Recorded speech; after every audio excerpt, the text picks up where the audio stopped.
रायगड सम्राट अल्पावधिक लोकप्रिय ठरलेले रायगड सम्राट रयतेच्या सेवेसाठी सदैव पुढे. रायगड सम्राट राजकीय, सामाजिक, शैक्षणिक, शेतीविषयक अचूक बातम्यांसाठी रायगड सम्राट न्यूजला सबस्क्राईब करा.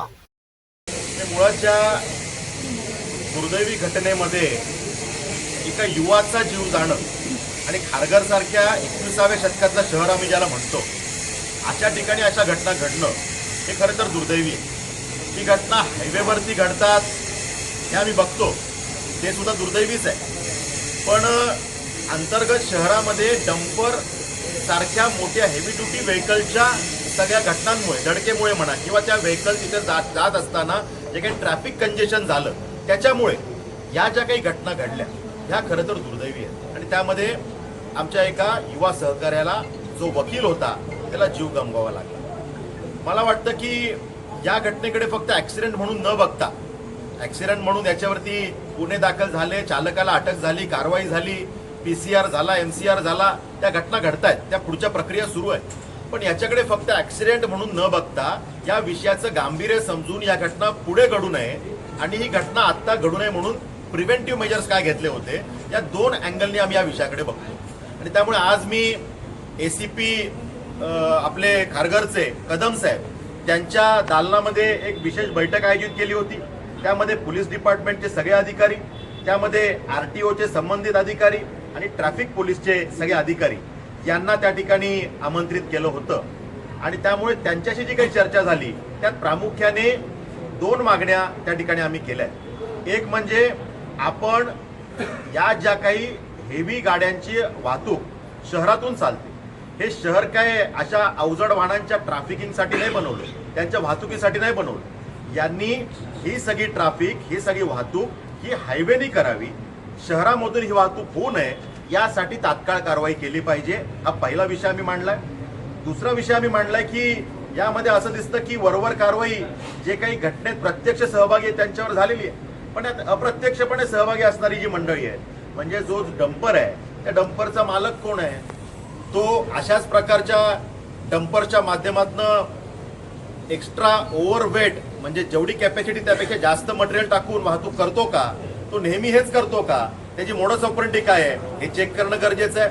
आणि ही गाडी ज्या साईटवरून येत होती याचा प्रिन्सिपल एम्प्लॉयर कोण आहे, म्हणजे त्या साईटवरून ती गाडी जर भरून येते तर त्या कंपनीची किंवा त्या धनाढ्य व्यक्ती ज्याची ती साईट असेल त्याच्या अधिकाऱ्यांची, टीमची ही जबाबदारी नाही का की माझ्या साईटवरून जी गाडी भरून चालली आहे ती योग्य वजनाने जावी, तिथे नियम उल्लंघन होऊ नये, जेवढी त्या गाडीची कॅपॅसिटी आहे तेवढंच ते मटेरियल घेऊन जावं, ती गाडी कुठल्या मार्गाने जाणार आहे, तो ड्रायव्हर व्यवस्थित ती गाडी नेईल की नाही त्याच्यासाठी त्याला काही मार्गदर्शन करावं किंवा कमी ट्रॅफिकच्या वेळेमध्ये त्या गाड्यांची मुवमेंट करावी.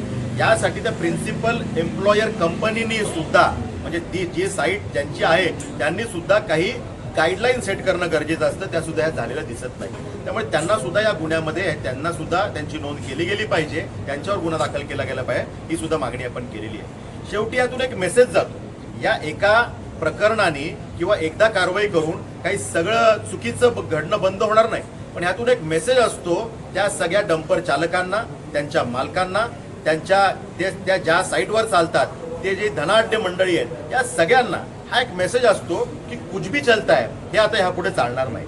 याच्यामध्ये कुठेतरी नियमावली सेट केली गेली पाहिजे आणि यासाठी आम्ही सगळे जबाबदार आहोत हे त्यांना कळलं पाहिजे. नाहीतर गुन्हा घडल्यानंतर तो बघेल, गुन्हा घडल्यानंतर ही माझी जबाबदारी नाही किंवा माझ्या साईटवरून तर गाडी गेली होती, ते पुढे घडलं, त्याला मी काय करू. तुझ्या साईटवरून गाडी गेली होती तर जाण्यापूर्वीच तू चेक का नाही केलं, हा विषय महत्वाचा आहे. आणि त्यामुळे त्यात ज्यांच्या चुका आहेत त्यांच्या जबाबदाऱ्या निश्चित करून त्यांच्यावर गुन्हे दाखल करणं गरजेचं आहे, हे त्या ठिकाणी आम्ही सांगितलंय. त्या ठिकाणी कदम साहेबांनी हा विषय पॉझिटिव्हली घेतलाय आणि ह्या सगळ्या घटना घडेपर्यंत आम्ही त्या ठिकाणी सांगितलं की शहरातली अवजड वाहतुकीची ही सगळी ट्रॅफिकिंग बंद व्हायला पाहिजे.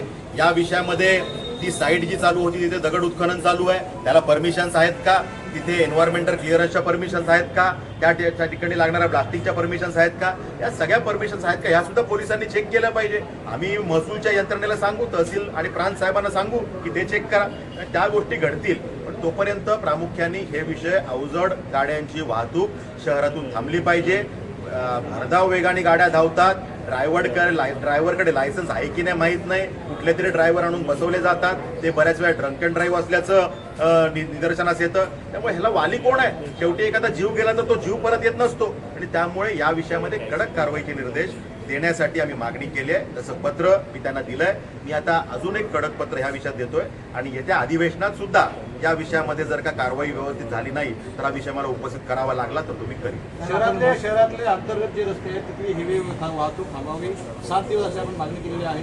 ज्या कंपनीचा याच्यामध्ये सहभाग आहे त्या गोदरेज कंपनीवरती गुन्हा दाखल करावा ही जी मागणी आपण पोलिसांकडे केली नाही नेमकी भूमिका आहे पोलिसांची. पोलिसांची भूमिका यात अशी आहे की यामध्ये खरं तर संबंधित जे जे डिपार्टमेंट आहेत या सगळ्या विषयांना एकत्र करून म्हणजे जर का त्या जागेचं टेंडर सिडकोने दिलं असेल तर सिडकोचा अधिकारी भविष्यात सिडको असे कामं देताना त्यांनी नियमावली सेट केली पाहिजे. त्यानंतर ह्यात जर का गौण खनिज त्यात काढलं जाते तर महसूलचे अधिकारी, एन्व्हायरमेंटल क्लिअरन्स नसेल तर एन्व्हायरमेंटचे अधिकारी, अशी एक सर्वसमावेशक बैठक सुद्धा व्हायला पाहिजे. हा प्रस्ताव त्या ठिकाणी एसीपी साहेबांकडनं चर्चेमध्ये आला. त्या विषयात ते सुद्धा कारवाई करतात. त्या विषयात आमदार म्हणून मी पण कारवाई करीन. पण त्या विषयामध्ये तात्काळ जी मागणी आहे एक आहे पुढचं प्लॅनिंग, लॉंग टाईम प्लॅनिंग. त्यात एक समिती स्थापन करून ह्यात सगळं सेट करण्यासाठी काय करता येईल ते आम्ही करू. पण तात्काळ कारवाई म्हणून त्या ठिकाणी हे शहरातलं ट्रॅफिकिंग अवजड वाहनांचे थांबलं पाहिजे ही मागणी. आपल्याला सीसीटीव्ही फुटेज दाखवायचं सीसीटीव्ही फुटेजमधनं काय निष्पन्न आपल्याला काय वाटतं? ते सीसीटीव्ही फुटेज साहेबांनी मला दाखवलं. त्याच्यामध्ये तो डंपर दिसतोय, ती जाणारी मोटरसायकल दिसतेय, त्याच्या आजूबाजूची वाहनं सुद्धा दिसत आहेत. त्यामुळे त्या सगळ्या घटनेची सखोल चौकशी ते पोलीस डिपार्टमेंट त्यांच्या पद्धतीने करत आहेत. ते सगळी चौकशी सुरू असल्यामुळे त्या विषयात मी बोलणं उचित नाही. पण त्याच्यामध्ये वेगवेगळे अँगल्स असू शकतात. त्यामुळे त्या अँगल्स बद्दल काय काय आहे ते पोलीस त्यांच्या पद्धतीने कारवाई करतील. आपलं म्हणणं ह्यात एकच आहे की तो व्हिडिओ बघताना मला जशी ती घटना दिसली त्याचबरोबरीने मला हे पण दिसलं की त्या 10 सेकंदाच्या ड्युरेशनमध्ये त्या व्हिडिओमध्ये मला 5 ते 6 हेवी ड्युटी हेवी व्हेकल जाताना दिसतात. म्हणजे हे सत्य नाकारता येत नाही की त्या रस्त्यावरून अवजड वाहनांची वाहतूक ही जर का 10 सेकंदात 5-6 गाड्या जात असतील तर 24 तासात किती गाड्या जात असतील. आणि मग ह्या गाड्या जेव्हा धावतात तेव्हा कुणा ना कुणाचा तरी जीव टांगणीला बांधून त्या ठिकाणी धोका त्यांच्या उरावरती टाकून या गाड्या धावतात. म्हणजे आज एक घटना घडली, उद्या परत कुठल्या तरी घटना घडण्याची आपण वाट बघतोय का, असा प्रश्न आता तयार होतो. आणि त्यामुळे सक्त कारवाईची मागणी आम्ही केली.